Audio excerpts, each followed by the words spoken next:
Hello students, आज हम करेंगे chapter 4 quadratic equations. Quadratic equations are those equation which can be represented in the form of ax square plus bx plus c equal to 0. A, B, C can take real numbers or real values.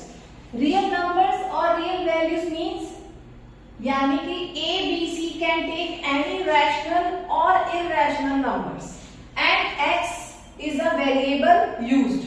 तो इसमें x, y, z कुछ भी आ सकता है. This is quadratic equation in one variable, एक ही variable होगा और इसके आगे जो कोफिशिएंट है A, B, C ये रियल नंबर हो सकते हैं. तो इसमें रैशनल इरैशनल कोई भी नंबर हो सकता है. आइए चेक करते हैं कि पहले एक्सरसाइज का पहला क्वेश्चन क्या है. फर्स्ट क्वेश्चन में आपको ये बताना है, चेक करें क्या ये एक्सप्रेशन या ये इक्वेशन, देखिए जिसमें इक्वल्स टू है वो इक्वेशन है, क्या ये इक्वेशन क्वाड्रेटिक इक्वेशन है या नहीं. तो इसको कैसे करेंगे, पहले हमने पूरा क्वेश्चन सिंप्लीफिकेशन में ले जाना है. आइए करते हैं. x प्लस 1 का whole square is x square plus 1 plus 2x equals to 2x minus 6. अब x square plus 2x transposition minus 2x plus 1 transposition plus 6 equals to 0. 2x cancel, x square plus 7 equals to 0. अब ये format हमें देखना है क्या ये ax square plus bx plus c को satisfy कर रहा है या नहीं. तो आपको इसमें ध्यान रखना है कि इसमें आपका x स्क्वायर का होना बहुत जरूरी है. तो अगर आपकी मिडल टर्म यानी कि जो आपकी x लीनियर टर्म है अगर वो नहीं है तो भी ये क्वाड्रेटिक इक्वेशन कहलाएगी, क्योंकि इसकी जो डिग्री है तो डिग्री हमारे पास 2 होनी जरूरी है. यही है क्वाड्रेटिक इक्वेशन. तो हम यहाँ पे लिखेंगे yes it is a quadratic equation. तो यहां पर इसे वापस आते इस डेफिनेशन के पास ax square plus bx plus c equals to 0 quadratic equation का फॉर्मेट है where a can not be 0, b और c कैन बी 0. यानी कहने का मतलब है कि अगर आप क्वेश्चन का आंसर जो निकाल के लाए हैं इसमें x स्क्वायर होना चाहिए, चाहे आपकी लीनियर टर्म नहीं है, कांस्टेंट टर्म नहीं है, तो भी वो आपका क्वाड्रेटिक होगा. जैसे एग्जांपल के लिए हमने लिया 2x माइनस 7 इक्वल्स टू 0. क्या ये क्वाड्रेटिक इक्वेशन है? नो, क्योंकि इसमें x स्क्वायर 0 है. क्योंकि जहां पर आपको पता नहीं है तो हम इसको 0x को लेंगे और हमारी जो डेफिनेशन है वो क्या कह रही है, a कैन नॉट बी 0. अगर हमारे पास आंसर आ जाता है x स्क्वायर इक्वल्स टू 0, क्या ये क्वाड्रेटिक इक्वेशन है? यस. क्यों? क्योंकि इसमें x स्क्वायर की जो कोफिशिएंट है वो 1 है. तो इससे हमें क्या समझ में आया कि आपकी लीनियर टर्म और constant term can be 0, but x square की जो आपकी टर्म है वो कभी भी उसका कोफिशिएंट 0 नहीं हो सकता. तो यही है, आपको ये चेकिंग करनी है. इसके लिए आपको सारी पॉलिनोमियल की आइडेंटिटीज लर्न होनी चाहिए. ठीक है, तो पॉलिनोमियल की आइडेंटिटीज एक बार रिवाइज कर लेते हैं. a प्लस b का whole square equals to 0, first identity, second identity, ये सब यूज हो जाएगी इसमें. तो यहाँ पर आपको पता है a square plus 2ab plus b square, a square minus 2ab plus b square, so on. इसमें क्यूबिक आइडेंटिटी भी आपके पास है, a प्लस b का whole cube is equal to, ये भी आपकी लगेगी a cube b cube 3ab bracket में a plus b, and for negative you can use a cube minus b cube minus 3ab and a minus b. तो और भी कोई भी आइडेंटिटी आए तो आप उसको लगाएंगे और उसके साथ ही आप आगे जाके सिंप्लीफिकेशन का रिजल्ट उसे वेरीफाई करेंगे. ax square plus bx plus c equals to 0. ठीक है, अब करते हैं नेक्स्ट क्वेश्चन. अब हम करेंगे word problems. Word problem second question का फर्स्ट पार्ट है. आपको area of rectangle 528 metre square given है और आपको गिवन क्या है कि जो लेंथ है वो ब्रेथ के ट्वाइस से 1 मोल है. तो आप इसे कैसे लेट करेंगे, let the breadth of the plot is x metres and the length is twice x plus 1 meter and we are given area is 528 meters. तो area is length into breadth 528 and length is 2x plus 1 into x equals to 528. तो distributive लगाएंगे and इसे आप quadratic equation के format में डालिए और ये देखेंगे आपका जो रिजल्टिंग इक्वेशन है वो आपकी क्वाड्रेटिक इक्वेशन के फॉर्मेट में आ गई। इस एक्सरसाइज में आपको इक्वेशन तक ही बनाना है, पर अब आगे जाके इसको ही मिडल टर्म स्प्लिट और अभी हम क्वाड्रेटिक फॉर्मूला पढ़ेंगे, उससे हम इसको सॉल्व करेंगे। ठीक है, तो अभी आप इसको मिडल टर्म स्प्लिट से कर सकते हैं। रूल इज 528 इंटू में 2 आपको रूल है, देन आप इसका फैक्टर्स को बनाएंगे। तो 528 कैन बी 2 2 जा 4 and 2 6 2 4 1 3 2 66 33 11 3 जा and this is the answer. अब आपको इनको एडजस्ट करके आपको फैक्टर्स में कन्वर्ट करना है। तो हमारे पास कितने फैक्टर हैं? 2 के हैं हमारे पास 4 ये एंड एक ये वाला 5 3 एंड 11। तो इसे करते हैं 2 2 जा 4 2 जा 8 2 जा 16 2 जा 32 एंड 11 3 जा 33। तो इसे एडजस्ट करके देखते हैं क्या हमें प्लस का 1 मिल रहा है। हाँ जी मिल रहा है, प्लस 32 एंड माइनस 33। तो आपने क्या करना है, ये हमारे मिडल टर्म स्प्लिट हो गए।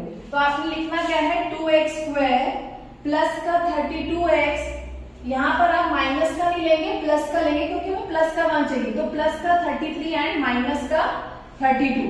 तो आप लिखेंगे यहाँ पर माइनस का 32x प्लस का 33x माइनस 528 इक्वल्स टू 0।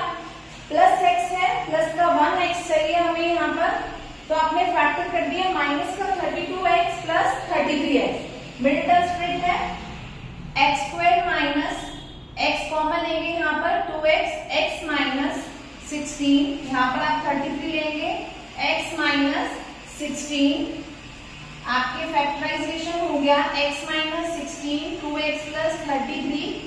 अब आपको यहाँ से x की वैल्यूज निकालनी है जिसे हम फैक्टर्स कहते हैं।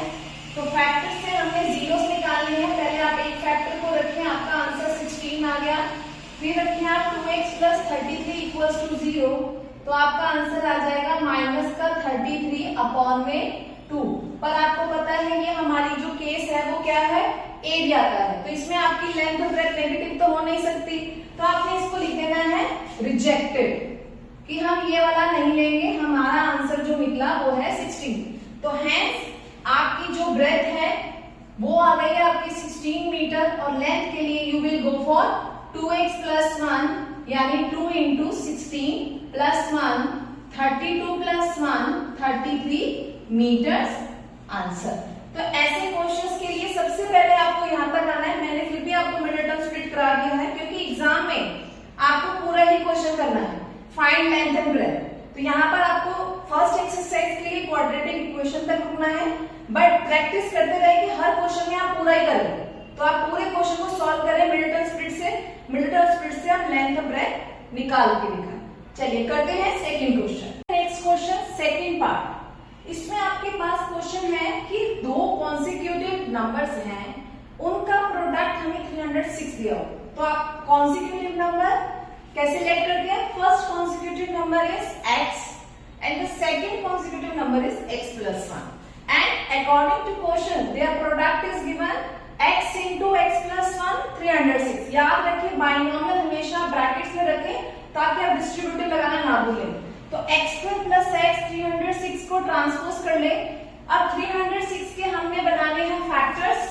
आपके पास फैक्टर्स आए हैं 2 into 3 into 3 into 17। इन्हें एडजस्ट करें, इसको लेकर हमने 18 और 17 क्योंकि हमें फिर से प्लस का 1 चाहिए। तो प्लस का 1 मतलब प्लस का 18 एंड माइनस का 17। तो हम इसे रखते हैं यहाँ पर 18x minus 17x minus 306 equals to 0। Now making pairs x plus 18 minus 17 x minus 18 x plus 18 x plus 18 and answer is x minus 17 equals to 0. Find the zeros. X plus 18 equals to 0 which gives you minus का 18. X minus 17 equals to 0 which give you x equals to 0. Again क्योंकि ये positive consecutive numbers हैं तो इसमें negative वाला आपने reject कर देना है, ठीक है। तो अब आपके पास जो आपका पहला कॉन्सेक्यूटिव नंबर आया है वो है 17, तो सेकंड के लिए we will go for x plus 1. 17 plus 1 answer is 18. So hence our answer is 17, 18. ये आपके दो कॉन्सेक्यूटिव नंबर्स निकल गए, ठीक है। तो होप ये तो बहुत ही इजी था क्वेश्चन। कॉन्सेक्यूटिव नंबर्स का प्रोडक्ट आपको गिवन था, आपको सीधा इक्वेशन, तो ये वाली हमारी क्वाड्रेटिक इक्वेशन बन जाती है एंड क्वाड्रेटिक इक्वेशन का आपको मिडल टर्म स्प्लिट कर देना, ठीक है। आइए बढ़ते हैं नेक्स्ट क्वेश्चन। नेक्स्ट पार्ट है थर्ड पार्ट। इसमें आपका क्वेश्चन में क्या है कि रोहन की एज हमने x ईयर लेट करनी, और क्योंकि क्वेश्चन में कहा है कि रोहन की मदर जो है 26 ईयर ओल्डर है देन रोहन, तो आपने लेट कर लिया x plus 26 years। अब इसमें बोला है आफ्टर 3 years, यानी 3 साल के बाद रोहन की एज और मदर की एज का प्रोडक्ट 360 है। तो पहले हम एजेस बनाएंगे कि आफ्टर 3 years की कितने इयर्स के हो जाएंगे। तो अगर प्रेजेंट x है तो x plus 3 हो जाएगा, present x plus 26 plus 3 x plus 29 years। तो आपने देखना है जब भी आफ्टर 3 years या बिफोर 3 years के कॉन्सेप्ट की बात करें तो पहले एजेस करेंगे फिर अकॉर्डिंग टू क्वेश्चन करेंगे। फिर इसके बाद बोला है कि इन दोनों की एजेस का प्रोडक्ट 360 है, तो हम इसमें ट्रांसपोजिंग करेंगे x square plus 29x plus 3x 29 into 3 87 and the product is 360। 360 को ट्रांसपोज करा, आपका आंसर आ गया क्वाड्रेटिक का ही। तो आपका आंसर अभी इस एक्सरसाइज के लिए तो ये है, पर हम आगे मिडल टर्म स्प्लिट करेंगे। तो 273 के आपने फैक्टर्स बना लिए 3, 13 एंड 7, तो हमें तो मिडल टर्म 32 चाहिए। तो 13 3 सा कितना होता है 39 and minus 7, it will give you plus का 32। तो x square plus 39x minus का 7x माइनस का 273 इक्वल्स टू 0। इसका आप पेयरिंग करेंगे तो आपके पास आ जाएगा x plus 39 minus 7x plus 39 equals to 0। तो आपके यहाँ पे मिडल टर्म स्प्लिट हो गया है, जिससे कि हम दो फैक्टर्स में लिख सकते हैं x minus 7 x plus 39 equals to 0। तो दोनों फैक्टर से आंसर निकाल लेते हैं x का। इसमें आ गया है 7 इयर्स और इसमें आपका आंसर आ गया है equals to 0 which is minus 39। और आपको पता है कि age can not be negative, तो हम इसको फिर से कर देंगे रिजेक्ट। तो आपने देखा कि रोहन की जो एज है वो आ गई आपके पास 7 इयर्स और उसकी मदर की एज अगर हमें निकालनी है तो हम कहाँ डालेंगे 26 ईयर ओल्डर है, तो x प्लस 26 7 प्लस 26 यानी आपका आंसर आ गया 33 इयर्स। ठीक है, तो ये एज का क्वेश्चन आपका पूरा कंप्लीट हो गया है, जिसमें आपने रोहन की एज और मदर की एज दोनों की एज निकाली। ठीक है, आइए करते हैं last question of this exercise. इस क्वेश्चन में क्या कह रहे हैं कि ट्रेन की स्पीड अगर हमने 8 किलोमीटर पर आवर कम कर दी है तो 480 किलोमीटर के डिस्टेंस को कवर करने में आपके 3 आवर्स ज्यादा लगते हैं। यानी आपको पता है कि या तो हमें खुद ही क्लियर हो रहा है कि अगर हम जो अपनी स्पीड कम करेंगे तो हमें पहले से ज्यादा टाइम लगने वाला है। तो इस सिचुएशन को कैसे हैंडल करना है, सबसे पहले आपने मानना है कि हमारी जो ओरिजिनल स्पीड है, जो हमारी ओरिजिनल स्पीड है ट्रेन की वो x किलोमीटर पर आवर थी, डिस्टेंस हमारी थी 480 किलोमीटर और हमारी नई स्पीड जिसमें हमने 8 किलोमीटर जो है लेस कर दिया है, रिड्यूस कर दिया है, तो x माइनस 8 हमारी नई स्पीड होगी। तो आपको टाइम का फॉर्मूला पता ही है विच इज आपका डिस्टेंस अपॉन में स्पीड। तो अगर हमारा ओरिजिनल टाइम देखा जाए जो लगना चाहिए था वो क्या था 480 अपॉन में x आवर्स, और अगर हम नया टाइम देखें जब हमारी स्पीड कम हो गई है तो आपका 480 अपॉन x माइनस 8 आ जाएगा। तो यानी आपको ये तो समझ में आ रहा है कि टाइम का जो रिलेशन है हमने दोनों का निकाल के रख लिया है। तो अब इसे अकॉर्डिंग टू क्वेश्चन में कैसे डालेंगे कि जो नया टाइम है और पुराना जो आपका ओल्ड जो आपका लग रहा था टाइम, दोनों का डिफरेंस 3 आवर्स का है। तो अब यहां से हमें क्वाड्रेटिक इक्वेशन बनाना सीखना है। तो आपको पता है कि इसके अंदर x माइनस 8 एलसीएम आ जाएगा, तो आप यहाँ पर 480x माइनस 480 ब्रैकेट में x माइनस 8 इक्वल्स टू 3 लिख सकते हैं।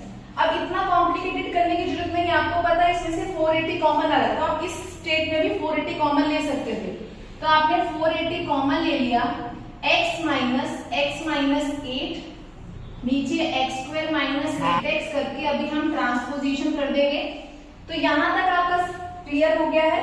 फिर हमने करना क्या है, 480 x माइनस x प्लस 8 और ये हम ले जाएंगे उधर 3x square minus 8x। Distributive का ध्यान रखें बस। ये आपका x से x कैंसिल हो गया, तो आपके पास 480 इंटू 8 और ये आपके पास है 3। तो वेट करें सिंप्लीफिकेशन के लिए। आपको पता है कि अगर हम 3 से रिड्यूस करना चाहे तो इसको कर सकते हैं 160 पे।